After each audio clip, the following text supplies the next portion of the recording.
Welcome to Policy on Demand from PwC's International Tax Conference. I'm Pat Brown. In whatever capacity you're going to deal with the OECD's two-pillar project, it's likely you have a perspective or possibly a strong opinion.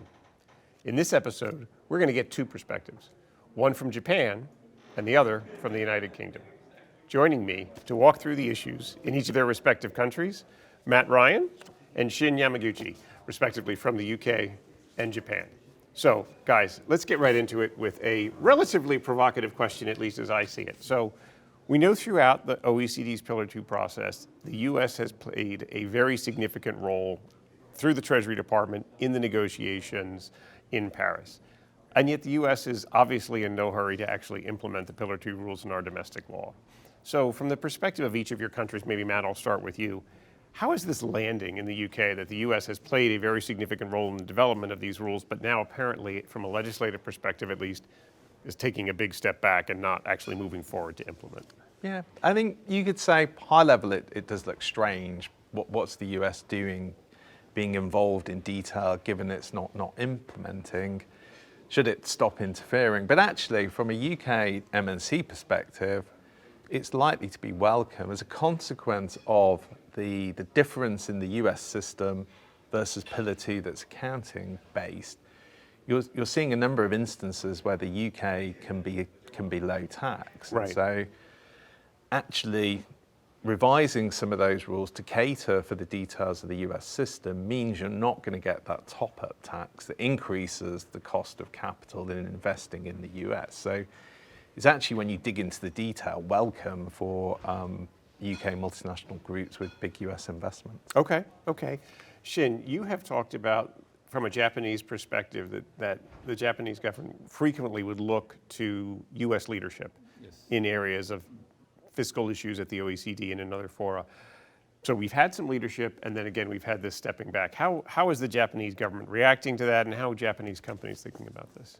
Yeah, on one hand, Japan is following developments on the U.S. side with keen interest, but at the same time, Japan has been firmly committed to the introduction of Pillar 2 rules from the get-go, going back to their involvement in the BEPS initiative. So notwithstanding the U.S. position, we went full steam ahead, introduced the IIR as part of our 2023 tax return, and our 800 plus Japanese multinationals that are in scope are diligently preparing for the implementation effective as of April 2024.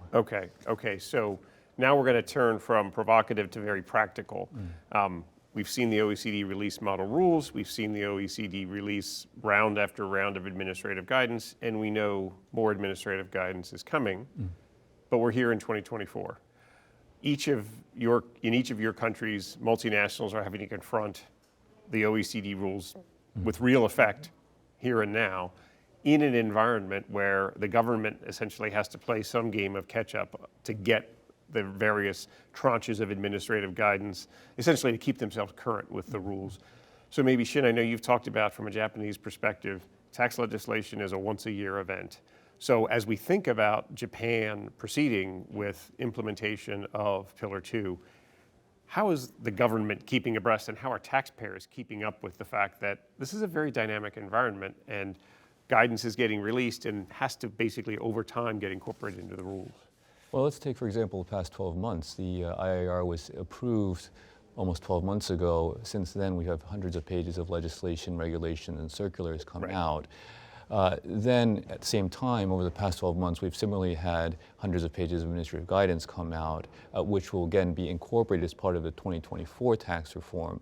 Now, since you pointed out, tax reform is once a year. Historically, Japanese tax laws are not retroactive in their application, but given the international nature of the Pillar 2 rules, the government may need to think about how to approach this going forward, whether to apply some type of retroactivity or at least in practice take that approach, given that we want to be in step with the rest of the world, both from a taxpayer and a government perspective. And from a Japanese legal perspective, retroactivity is unusual but not impossible? Is that what I'm hearing? Yeah, I think if historically that has not happened. Okay. So with tax laws, so have to see how things work out. Yeah. Okay. So Matt, the UK has done a couple of rounds of legislation already, more still to come. How is the UK approaching this process of staying current with the OECD's various tranches of guidance? I think with difficulty, but really trying to give certainty to taxpayers through introducing it into legislation. So we have another draft finance bill on the table that will likely get enacted in July. We're able to apply that from 1 January 2024. The issue, I think, is going to be the next 2 rounds of administrative guidance. We got one due April, May. If that is late July time, that means we're likely to get another one in December. That probably won't get enacted in this current year. So there's definitely some challenges with it on a go-forward basis. From companies' perspectives, they've really been trying to rely on the safe harbors with the benefit of, because the existing safe harbor rules are enacted and they're not having to deal with the December guidance.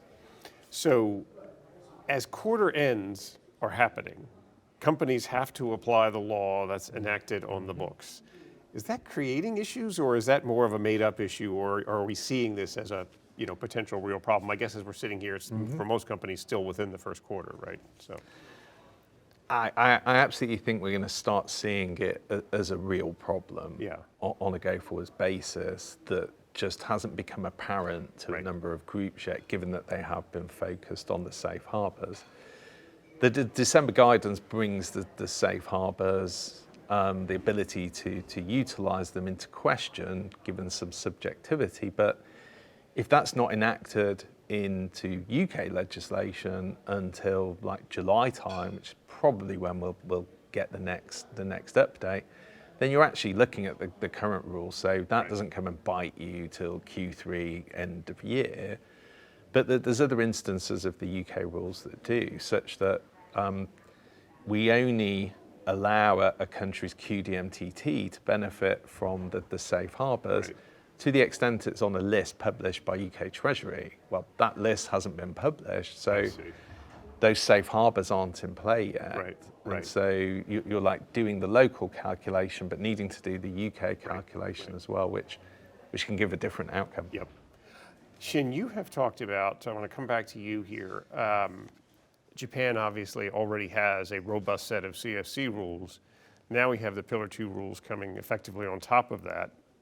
Both of these sets of rules applying at the same time.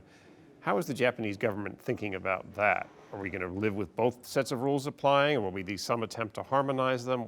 Give us some thoughts around that. Yeah, I mean, the Japanese CFC rules are central to our tax system, and then we have the Pillar 2 overlay.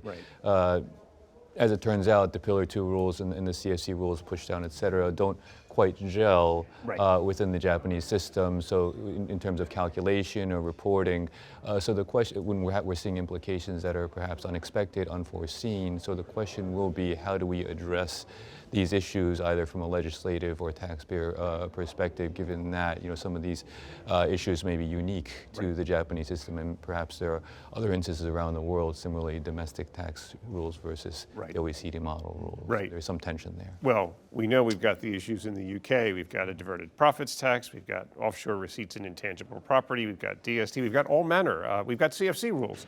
And now Pillar 2 comes on top. So how is the government, from the UK perspective, thinking about the simultaneous application of all these concepts? Well, early on, we had a discussion with both HMRC and HM Treasury as to whether we could simplify the legislation by removing a number of these provisions, given that there's the disincentive to move profits created by Pillar 2. But appreciate from the authorities some reluctance to remove those avoidance provisions, and they did cite the fact that there are a lot of groups who are below the 750 million threshold, and so you would have a two-tier system if you were removing those. You couldn't remove them for those companies under the 700 million threshold, but we have a two-tier system now with Pillar 2, which is complex, so that there is still the case for simplification.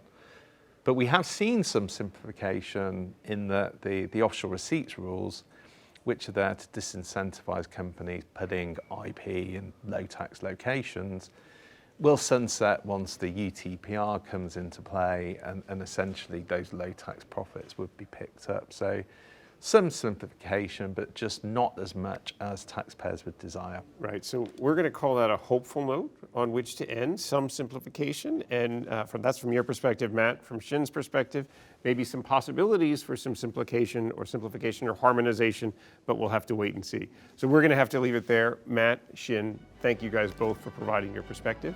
And thank you for joining us. Take care.